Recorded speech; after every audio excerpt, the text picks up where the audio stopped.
السلام علیکم دوستوں، جہاں رہیں خوش رہیں۔ پان ایک ایسا لفظ ہے کہ تقریباً پاکستان کے زیادہ تر لوگ اس کے بارے میں بہت اچھے سے جانتے ہیں۔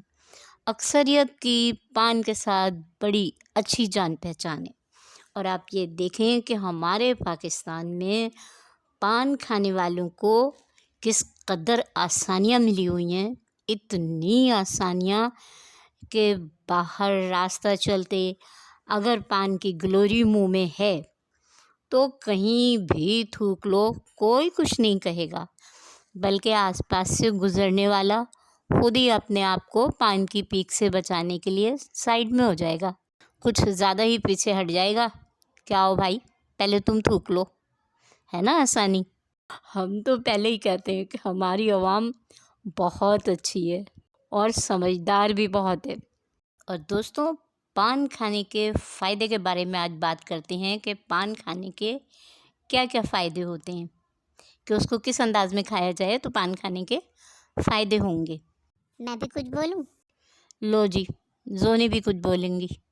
میری امی کے ساتھ تو ایسا ہوتا ہے، چھالی دے دو، پان دے دو، اور وہ دے رہی ہوتی ہیں۔ جو نہیں بھی کھاتے ہیں وہ بھی مانگ رہے ہوتے ہیں۔ اور میں نے خود سنا، ایک آنٹی پان لینے کے بعد بھی کہہ رہی تھیں، اے ہائے اتنی سی کرچی دے دیتی ہیں اور باتیں بناتی ہیں۔ اگر پان چھالی کی عادت ہے تو پھر اپنے ساتھ کیوں نہیں رکھتی ہیں؟ امی سے پہلے جو بھی پان چھالی مانگتا تھا امی دے دیتی تھی، گھر آ کے بھی کسی کو کچھ نہیں بتاتی تھی۔ لیکن پھر وہ لوگ پیچھے سے بھی امی کو برا کہہ رہے ہوتے تھے کہ جیسے امی دیتی نہیں ہیں، نخرے کرتی ہیں۔ اور امی کہہ رہی تھیں یہ چسکے والے لوگ ہوتے ہیں۔ ہاں یہ تو ہے، اگر وہ اپنی مرضی سے اپنی خوشی سے کسی کو دے رہی ہوتی ہیں تو وہ ایک الگ بات ہے۔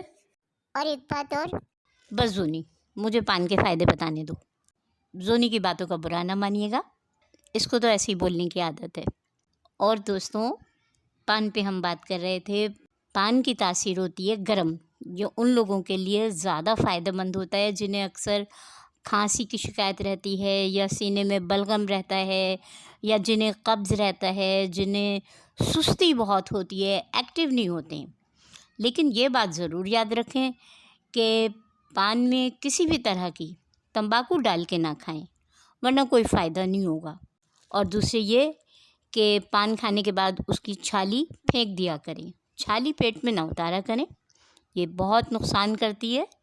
اور دوستوں، ہم جو کچھ بھی کھا رہے ہوتے ہیں ہمارے منہ میں سلائیوا بن رہا ہوتا ہے، تو اسی طرح جب ہم پان کھاتے ہیں تو ہمارے منہ میں جو سلائیوا بنتا ہے، یا آسان لفظوں میں کہہ لیں کہ جو پیک بن رہی ہوتی ہے پان کھانے کے دوران، اس پیک کو 2 دفعہ میں تھوک دینا چاہیے۔ یعنی پہلی دفعہ میں جو پیک بنے اسے تھوک دیں، سیکنڈ ٹائم میں جو بنے اسے تھوک دیں، کیونکہ وہ نقصان دہ ہوتی ہے، اور پان ویسے بھی گرم ہوتا ہے۔ دوسرے یہ کہ پان میں ہم مختلف چیزیں ڈال کے کھا سکتے ہیں، جیسے سونف ہے، چھوٹی الائچی ہے، پسا ہوا کھوپرا ہے، ملیٹھی ہے، بعض لوگ پان میں ایک آدھ لونگ ڈال کے کھا رہے ہوتے ہیں۔